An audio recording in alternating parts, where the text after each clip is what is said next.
നമസ്കാരം. പ്രധാന വാർത്തകൾ.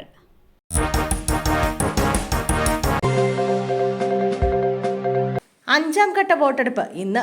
49 മണ്ഡലങ്ങൾ വിധിയെഴുതും. 6 സംസ്ഥാനങ്ങളിലും 2 കേന്ദ്രഭരണ പ്രദേശങ്ങളിലുമായി 49 മണ്ഡലങ്ങളിലേക്കാണ് ഇന്ന് വോട്ടെടുപ്പ്. ലോക്സഭാ തെരഞ്ഞെടുപ്പിനൊപ്പം നിയമസഭാ തെരഞ്ഞെടുപ്പ് നടക്കുന്ന ഒഡീഷയിലെ 35 അസംബ്ലി സീറ്റുകളിലേക്കും ഇന്നാണ് വോട്ടെടുപ്പ്. 49 മണ്ഡലങ്ങളിലായി ആകെ 94,732 പോളിംഗ് ബൂത്തുകളാണ് സജ്ജമായിരിക്കുന്നത്. ആകെ 695 സ്ഥാനാർത്ഥികളാണ് മത്സര രംഗത്തുള്ളത്.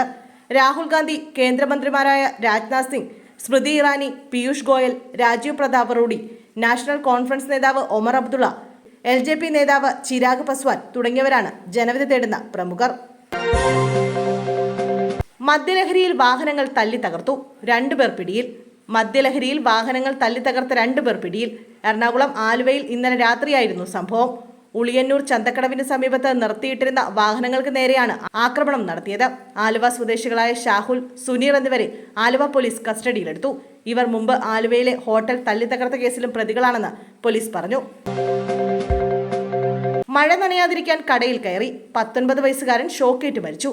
കോഴിക്കോട് 19 വയസ്സുകാരൻ ഷോക്കേറ്റ് മരിച്ചു. കോഴിക്കോട് കുറ്റിക്കാട്ടൂർ ആനക്കുഴിക്കര സ്വദേശി ഇജാസാണ് മരിച്ചത്. ഇന്നലെ ഉച്ചയോടെ കുറ്റിക്കാട്ടൂരിൽ വെച്ചാണ് ഇജാസിന് ഷോക്കേറ്റത്. പൊട്ടിക്കിടന്ന വൈദ്യുതി ലൈനിൽ നിന്നാണ് ഇജാസിന് ഷോക്കേറ്റത്. മെഡിക്കൽ കോളേജ് ആശുപത്രിയിൽ വെച്ചാണ് മരിച്ചത്. പെരുമ്പാവൂർ വധക്കേസ് പ്രതിയുടെ വധശിക്ഷ അനുമതി തേടിയുള്ള സർക്കാർ അപേക്ഷയിൽ വിധി ഇന്ന്.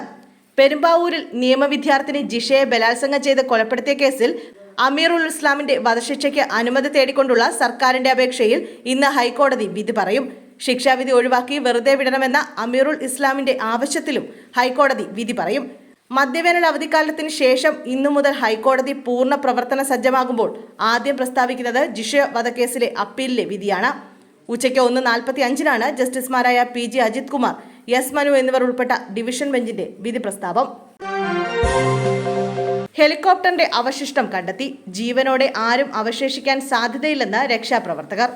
ഇറാൻ പ്രസിഡന്റ് ഇബ്രാഹിം റൈസിയുമായി അപകടത്തിൽപ്പെട്ട ഹെലികോപ്റ്റർ കണ്ടെത്തിയതായി രക്ഷാപ്രവർത്തകർ.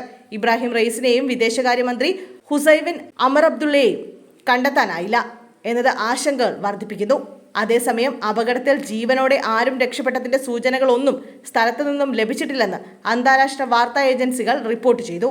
തകർന്ന ഹെലികോപ്റ്ററും രക്ഷാപ്രവർത്തകർ കണ്ടെത്തിയെങ്കിലും ഇതിന് സമീപത്തായി ആരെയും ഇതുവരെ കണ്ടെത്താനായിട്ടില്ല. ഹെലികോപ്റ്ററിലുണ്ടായിരുന്ന ഇറാൻ പ്രസിഡന്റും വിദേശകാര്യമന്ത്രിയും മരിച്ചെന്ന സൂചനകളാണ് പുറത്തുവരുന്നത്. ഇക്കാര്യത്തിൽ ഔദ്യോഗിക സ്ഥിരീകരണം ഇതുവരെ ഉണ്ടായിട്ടില്ല.